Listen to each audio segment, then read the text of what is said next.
ਦਰਸ਼ਕੋ ਫਿਰ ਦੁਬਾਰਾ ਤੁਹਾਡਾ ਸਵਾਗਤ ਹੈ ਪ੍ਰੋਗਰਾਮ ਸੱਚ ਸੱਚ ਵਿੱਚ। ਜੀ ਡਾਕਟਰ ਸਾਹਿਬ, ਹੁਣ ਸਾਡੇ ਦਰਸ਼ਕਾਂ ਦਾ ਸਵਾਲ ਦੇ ਦਿਨ ਦੀ ਇਤਿਹਾਸਕ ਅਹਿਮੀਅਤ। ਸਿੱਖ ਇਤਿਹਾਸ ਦੇ ਹਵਾਲੇ ਨਾਲ 1777 ਦੇ ਵਿੱਚ ਇੱਕ ਰੋਹੇਲਾ ਸਰਦਾਰ ਜਿਹਦਾ ਨਾਮ ਜ਼ਾਬਤਾ ਖਾਨ ਸੀ, ਉਹ ਸਿੱਖੀ ਮੰਡਲ ਚ ਆਇਆ ਔਰ ਉਹਦਾ ਨਾਮ ਧਰਮ ਸਿੰਘ ਰੱਖਿਆ ਗਿਆ ਜੀ। ਹੁਣ ਜਦੋਂ ਅਸੀਂ ਰੋਹੇਲਿਆਂ ਦਾ ਜ਼ਿਕਰ ਕਰਦੇ ਹਾਂ, ਰੋਹੇਲਖੰਡ ਅੱਜ ਵੀ ਯੂਪੀ ਦਾ ਇੱਕ ਖਿੱਤਾ ਹੈ।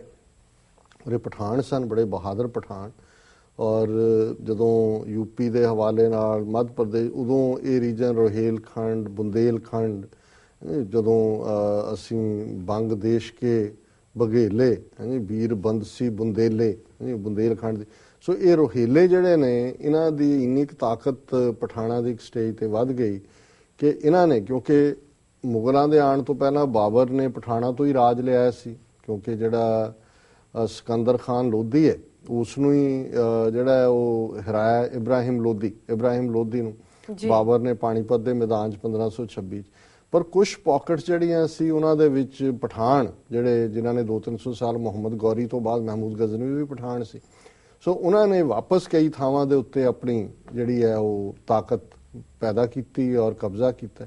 ਤੇ ਰੋਹੇਲਖੰਡ ਦੇ ਰੋਹੇਲੇ ਜਿਹੜੇ ਨੇ, ਇਹਨਾਂ ਚੋਂ ਤਾਂ ਇਹਨਾਂ ਨੇ ਆ ਕੇ ਈਵਨ ਦਿੱਲੀ ਵੀ ਫਤਿਹ ਕਰ ਲਈ ਸੀ ਬਾਅਦ ਦੇ ਵਿੱਚ, ਔਰ ਦਿੱਲੀ 'ਚ ਫਿਰ ਕਿਵੇਂ ਉਹਨਾਂ ਨੇ ਮੁਗਲੀਆ ਜਿਹੜਾ ਉੱਥੋਂ ਦਾ ਸੀ ਔਰ ਉਹਨਾਂ ਨੂੰ ਅਪਮਾਨਿਤ ਕੀਤਾ, ਔਰ ਈਵਨ ਉਸ ਦੇ ਉੱਤੇ ਅਲਾਮਾ ਇਕਬਾਲ ਦੀ ਬੜੀ ਇੱਕ ਨਮੋਸ਼ੀ ਵਾਲੀ ਨਜ਼ਮ ਵੀ ਹੈ ਜਦੋਂ ਉਹਨੇ ਮੁਗਲੀਆ ਖਾਨਦਾਨ ਦੀ ਗੱਲ ਕੀਤੀ ਕਿ ਜਿਹੜਾ ਉਹ ਰੋਹੇਲਾ ਇੱਕ ਉਹ ਸੌਂ ਜਾਂਦਾ ਹੈ ਔਰ ਜਿਹੜੀਆਂ ਹਰਮ ਦੀਆਂ ਬੇਗਮਾਂ ਨੇ ਉਹਨਾਂ ਨੂੰ ਉਹ ਕਹਿ ਰਿਹਾ, ਆਪ ਉਹਨੇ ਖੰਜਰ ਆਪਣੇ ਛਾਤੀ ਤੇ ਰੱਖ ਲਿਆ ਤੇ ਉਹਨਾਂ ਨੂੰ ਕਹਿ ਰਿਹਾ ਵੀ ਨੱਚੋ, ਉਹ ਨੱਚ ਰਹੀਆਂ ਨੇ ਔਰ ਸਵੇਰ ਤੱਕ ਉਹ ਨੱਚਦੀਆਂ ਰਹਿੰਦੀਆਂ। ਤੇ ਉਹ ਨਜ਼ਮ ਸੀ ਕਿ ਵੀ ਮੈਨੂੰ ਹੁਣ ਯਾਦ ਨਹੀਂ ਹੈ, ਲੇਕਿਨ ਇਹ ਸੀ ਕਿ ਵੀ ਉਹ ਅਖੀਰ 'ਚ ਉਹ ਕਹਿੰਦਾ ਹੈ ਕਿ ਵੀ ਮੈਂ ਇਹ ਸੋਚਿਆ ਸੀ ਕਿ ਮੈਂ ਖੰਜਰ ਇਸ ਲਈ ਰੱਖਿਆ ਸੀ ਕਿ ਕੋਈ ਤੈਮੂਰ ਕੀ ਬੇਟੀ ਮੁਝੇ ਹੀ ਮਾਰ ਡਾਲੇਗੀ ਮੇਰੇ ਹੀ ਖੰਜਰ ਸੇ, ਕਿ ਮੈਨੂੰ ਮਾਰ ਦੇਗੀ।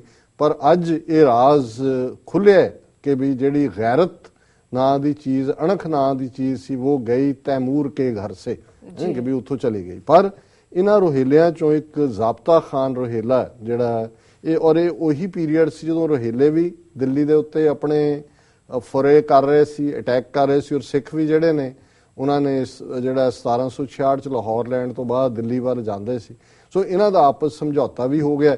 ਔਰ ਇਹ ਜ਼ਾਬਤਾ ਖਾਨ ਰੋਹੇਲਾ ਇੰਨਾ ਪ੍ਰਭਾਵਿਤ ਹੋਇਆ ਸਿੱਖ ਧਰਮ ਤੋਂ, ਬਰਾਬਰੀ ਔਰ ਪਿਆਰ, ਕਿ ਇਹਨੇ ਵੀ ਅੰਮ੍ਰਿਤ ਛਕ ਕੇ ਧਰਮ ਸਿੰਘ ਰੋਹੇਲਾ ਬਣ ਗਏ। ਪਰ ਜਦੋਂ ਫਿਰ ਉਹ ਘਿਰਿਆ, ਉਹ ਡੀਕਦਾ ਰਿਹਾ ਵੀ ਉਹਦੀ ਮਦਦ ਤੇ ਸਿੱਖ ਆਣਗੇ, ਉਹ ਆਪਣਾ ਲੱਗੇ ਰਹੇ, ਲੇਕਿਨ ਉਹ ਹੁਣ ਕਿਉਂਕਿ ਬੇਸਿਕਲੀ ਮੁਸਲਮਾਨ ਸੀ, ਮਸੀਤੇ ਵੀ ਚਲਾ ਜਾਂਦਾ ਸੀ, ਅੰਮ੍ਰਿਤ ਵੀ ਛਕ ਲਿਆ ਔਰ ਉਹਦਾ ਇੱਧਰ ਵੀ ਸੀ, ਉਹਦੇ ਤੋਂ ਫਿਰ ਇੱਕ ਅਖਾਣ ਵੀ ਬੜਾ ਮਸ਼ਹੂਰ, ਸਰਦਾਰ ਕਪੂਰ ਸਿੰਘ ਹੋਰਾਂ ਨੇ ਤੇ ਪੂਰਾ ਇੱਕ ਆਰਟੀਕਲ ਲਿਖਿਆ ਹੋਇਆ ਹੈ, ਇੱਕ ਅਖਾਣ ਵੀ ਮਸ਼ਹੂਰ ਹੋਇਆ ਹੈ, ਏਕ ਗੁਰੂ ਕਾ ਚੇਲਾ ਆਧਾ ਸਿੱਖ ਆਧਾ ਰੋਹੇਲਾ, ਕਿ ਵੀ ਇੱਧਰ ਵੀ ਹੈ ਉੱਧਰ ਵੀ ਹੈ। ਪਰ ਮੈਂ ਇਹ ਸਮਝਦਾ ਵੀ ਇਹ ਸਿੱਖ ਕਰੈਕਟਰ ਦੀ ਟ੍ਰਿਬਿਊਟ ਸੀ ਕਿ ਈਵਨ ਰੋਹੇਲਾ ਇੱਕ ਪ੍ਰੋਮੀਨੈਂਟ ਸਰਦਾਰ ਜਿਹੜਾ ਉਹ ਸਿੱਖ ਧਰਮ ਤੋਂ ਪ੍ਰਭਾਵਿਤ ਹੋਇਆ। 1848 ਦੇ ਵਿੱਚ ਸ਼ੇਰ ਸਿੰਘ ਅਟਾਰੀ ਵਾਲੇ ਨੇ ਅੰਗਰੇਜ਼ਾਂ ਦੇ ਖਿਲਾਫ ਜੰਗ ਦਾ ਐਲਾਨ ਕੀਤਾ। ਇਹ ਸ਼ੇਰ ਸਿੰਘ ਅਟਾਰੀ ਦੀ ਭੈਣ ਜਿਹੜੀ ਹੈ ਉਹ ਦਲੀਪ ਸਿੰਘ ਜਿਹੜਾ ਲਾਸਟ ਮਹਾਰਾਜਾ, ਉਹਦੇ ਨਾਲ ਮੰਗੀ ਹੋਈ ਸੀ।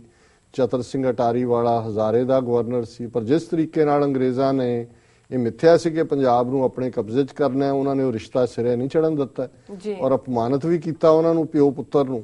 ਔਰ ਉਹਨਾਂ ਨੇ ਫਿਰ ਦੂਸਰੀ ਜਿਹੜੀ ਹੈ ਐਂਗਲੋ ਸਿੱਖ ਵਾਰ, ਸਿੱਖਾਂ ਅੰਗਰੇਜ਼ਾਂ ਦੀ ਲੜਾਈ, ਸ਼ੇਰ ਸਿੰਘ ਅਟਾਰੀ ਨੇ ਅੱਜ ਦੇ ਦਿਨ ਉਹਦਾ ਐਲਾਨ ਕੀਤਾ। 1924 ਚ ਅੱਜ ਦੇ ਦਿਨ ਜੈਤੋ ਦਾ ਮੋਰਚਾ ਸ਼ੁਰੂ ਹੋਇਆ।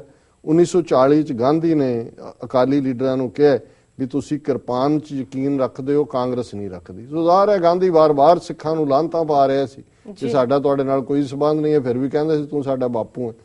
ਔਰ 1990 ਚ ਅੱਜ ਦੇ ਦਿਨ ਦੁਆਬੇ ਦੇ ਵਿੱਚ ਬੜਾ ਪ੍ਰੋਮੀਨੈਂਟ ਸਿੱਖ ਫੈਡਰੇਸ਼ਨ ਦਾ ਆਗੂ ਸਤਪਾਲ ਸਿੰਘ ਢਿੱਲੋਂ, ਜਿਨ੍ਹਾਂ ਨੇ ਸਾਡੇ ਇਹ ਸਾਰੇ ਸੰਘਰਸ਼ ਦੇ ਵਿੱਚ ਬਹੁਤ ਵੱਡਾ ਯੋਗਦਾਨ ਪਾਇਆ, ਉਹਨਾਂ ਦੀ ਅੱਜ ਦੇ ਦਿਨ ਸ਼ਹੀਦੀ ਹੋਈ। ਵਰਲਡ ਹਿਸਟਰੀ ਦੇ ਹਵਾਲੇ ਨਾਲ 1666 ਸੇਂਟ ਪਾਲ ਦੇ ਕੈਥੀਡਰਲ ਚ ਲੰਡਨ ਦੇ ਵਿੱਚ ਅੱਗ ਲੱਗੀ, ਡਿਸਟਰੋਏ ਹੋਇਆ। ਪਹਿਲਾ ਲਾਈਟ ਹਾਊਸ 1716 ਚ ਅਮਰੀਕਾ ਦੇ ਵਿੱਚ ਲਿਟ ਹੋਇਆ।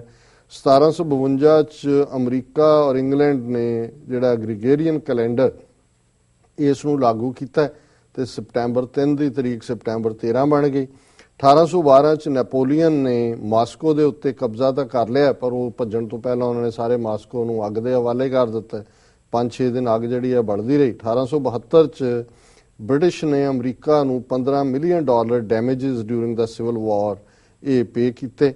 ਔਰ 1942 ਜਰਮਨ ਟਰੂਪਸ ਨੇ ਲੈਨਿਨਗ੍ਰਾਡ ਮਾਸਕੋ ਦੇ ਉੱਤੇ ਕਬਜ਼ਾ ਕੀਤਾ। ਔਰ 1960 ਚ Iraq, Iran, Kuwait, Saudi Arabia, Venezuela ਨੇ ਜਿਹੜੀ ਹੈ organisation of petroleum exploring countries, ਜਿਹੜਾ ਪੈਟਰੋਲੀਅਮ ਐਕਸਪੋਰਟਿੰਗ ਕੰਟਰੀਜ਼, OPEC, ਇਹ ਬਣਾਈ। ਸੋ ਇਹ ਵਰਲਡ ਹਿਸਟਰੀ ਹੈ ਜੀ। ਡਾਕਟਰ ਸਾਹਿਬ ਤੁਹਾਡਾ ਬਹੁਤ ਬਹੁਤ ਸ਼ੁਕਰੀਆ। ਹੁਣ ਤੁਸੀਂ ਸਾਡੇ ਦਰਸ਼ਕਾਂ ਨੂੰ ਦੱਸੋ ਅੱਜ ਦਾ ਵਿਚਾਰ। ਅੱਜ ਦੇ ਵਿਚਾਰ ਲਈ ਅਸੀਂ ਜ਼ਫਰਨਾਮਾ ਪਾਤਸ਼ਾਹੀ 10ਵੀਂ ਦੇ 5 ਸ਼ੇਅਰ ਚੁਣੇ ਨੇ ਜੀ। ਔਰ ਇਸ ਦਾ ਪੰਜਾਬੀ ਅਨੁਵਾਦ ਅਵਤਾਰ ਸਿੰਘ ਆਜ਼ਾਦ ਨੇ ਕੀਤਾ ਜੀ।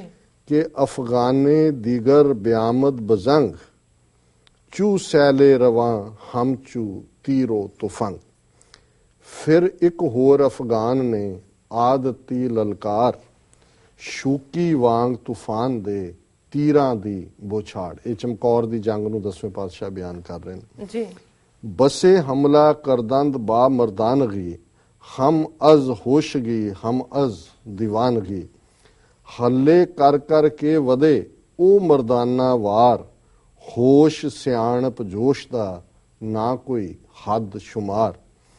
ਬਸੇ ਹਮਲਾ ਕਰਦਨ ਬਸੇ ਜ਼ਖਮ ਖੁਰਦ ਦੂ ਕਸਰਾ ਬਜ਼ਾਂ ਕੁਸਤ ਹਮ ਚਾਂ ਸਪੁਰਦ। ਹੱਲੇ ਵੀ ਅਣਗਿਣਤ ਸਨ ਘਾਓ ਵੀ ਸਨ ਢੇਰ ਉਸ ਜੰਗ ਵਿੱਚ ਜੂਝ ਗਏ ਦੋ ਅਣਖੀਲੇ ਸ਼ੇਰ। ਕੀਆਂ ਖਵਾਜ਼ਾ ਮਰਦੂਦ ਸਾਇਆ ਦੀਵਾਰ ਬਮੈਦਾਨ ਆਮਦ ਬਾ ਮਰਦਾਨੇ ਵਾਰ। ਕਰਕੇ ਓਲਾ ਕੰਧ ਦਾ ਜੇ ਖਾਜਾ ਮੁਰਦਾਰ ਲੁਕਦਾ ਨਾ ਤੇ ਆਉਂਦਾ ਪਿੜ ਮਰਦਾਨਾ ਵਾਰ। ਅਖੀਰਲਾ ਸ਼ੇਰ ਹੈ ਦਰੇਗਾ ਅਗਰ ਰੂਏ ਓ ਦੀਦ में बयक तीर लाचार बख्शीद में। ਤਦ ਫਿਰ ਮੈਂ ਵੀ ਬਖਸ਼ਦਾ ਉਸ ਨੂੰ ਐਸਾ ਤੀਰ ਜਿਹੜਾ ਦਿਲ ਦੇ ਟੁਕੜੇ ਪਲ ਵਿੱਚ ਜਾਂਦਾ ਚੀਰ। ਸੋ ਇਹ ਅੱਜ ਦਾ ਵਿਚਾਰ ਹੈ ਜੀ। ਡਾਕਟਰ ਸਾਹਿਬ ਨਾਲ ਆਪਣੇ ਵਿਊਅਰਸ ਕੋਲ ਨੇ ਇਜਾਜ਼ਤ। ਵਿਊਅਰਸ ਸਾਡੇ ਪ੍ਰੋਗਰਾਮ ਦਾ ਸਮਾਂ ਇੱਥੇ ਸਮਾਪਤ ਹੁੰਦਾ ਹੈ। ਤੁਸੀਂ ਆਪਣੀ ਰਾਏ ਤੇ ਸੁਝਾਅ ਸਾਨੂੰ ਭੇਜਣਾ ਨਾ ਭੁੱਲਣਾ। ਸਾਡੇ ਇਸ ਪਤੇ ਤੇ sos@tv84.tv ਤੇ ਅਸੀਂ ਆਪਣਾ ਪ੍ਰੋਗਰਾਮ ਲੈ ਕੇ ਫਿਰ ਦੁਬਾਰਾ ਤੁਹਾਡੇ ਰੂਬਰੂ ਹੋਵਾਂਗੇ। ਤਦ ਤੱਕ ਲਈ ਮੈਨੂੰ ਤੇ ਆਪਣੇ ਡਾਕਟਰ ਸਾਹਿਬ ਨੂੰ ਆਗਿਆ ਦਿਓ। ਦੇਖਦੇ ਰਹੋ TV84। ਬੁਲਾ ਦਿਓ ਫਤਿਹ। ਵਾਹਿਗੁਰੂ ਜੀ ਕਾ ਖਾਲਸਾ, ਵਾਹਿਗੁਰੂ ਜੀ ਕੀ ਫਤਿਹ।